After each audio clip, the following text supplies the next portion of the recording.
ആകെ പടച്ചോന്റെ ആദ്യമുത്തായ ആദരവായ റസൂലുള്ളാഹ് ആരാധനയ്ക്കർഹനേകനാണെന്ന സന്ദേശം നൽകിയ നൂറുള്ളാഹ് മാനവർക്കായെന്ന് നീർവഴി കാട്ടിയ മക്കത്തൂതിത്ത ഹബീബുള്ളാഹ് മംഗകൾ കുത്തമിയാമീന ബീവി പെറ്റ മുഹമ്മദ് സ്വല്ലല്ലാഹ് ആകെ പടച്ചോന്റെ ആദ്യമുത്തായ ആദരവായ റസൂലുള്ളാഹ് ആരാധനയ്ക്കർഹനേകനാണെന്ന സന്ദേശം നൽകിയ നൂറുള്ളാഹ് ഒരു നാൾ നബിയും അബൂബക്കർ സിദ്ദീഖും ഒരുമിച്ചവർ തൗർ ഗുഹയിൽ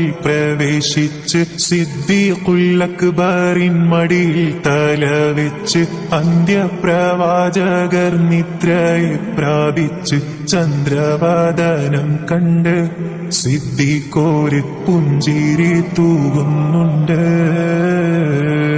പുഞ്ചിരി തൂകുന്നു, ചുറ്റിലും നോക്കുന്നു, ഓതും പഴുതുമടയ്ക്കുന്നു.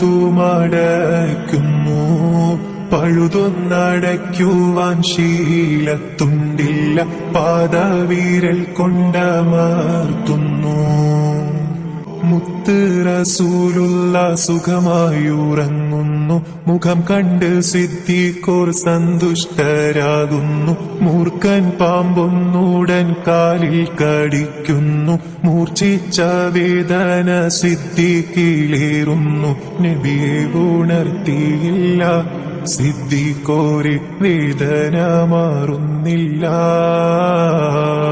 പൊട്ടിയൊഴുകിയ കണ്ണുനീർ തുള്ളികൾ പെട്ടെന്ന് മുത്ത് റസൂലിന്റെ വട്ടമുഖത്തൽപ്പം തട്ടിയ നേരത്ത് നെട്ടിയുണർന്നൊന്ന് നോക്കുന്നേ.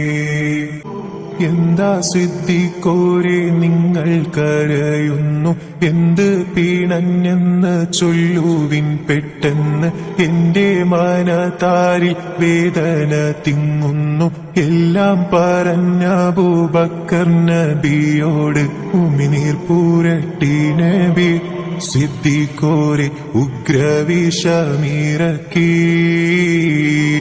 ആകെ പടച്ചോന്റെ ആദ്യമുത്തായ ആദരവായ റസൂലുള്ളാഹ് ആരാധനയ്ക്കർഹനേകനാണെന്ന സന്ദേശം നൽകിയ നൂറുള്ളാഹ് മാനവർക്കായെന്ന് നീർവഴി കാട്ടിയ മക്കത്തൂതിത്ത ഹബീബുള്ളാഹ് മംഗകൾ കുത്തമിയാമീന ബീവി പെറ്റ മുഹമ്മദ് സ്വല്ലല്ലാഹ് ആകെ പടച്ചോന്റെ ആദ്യമുത്തായ ആദരവായ റസൂലുള്ളാഹ് ആരാധനയ്ക്കർഹനേകനാണെന്ന സന്ദേശം നൽകിയ നൂറുള്ളാഹ്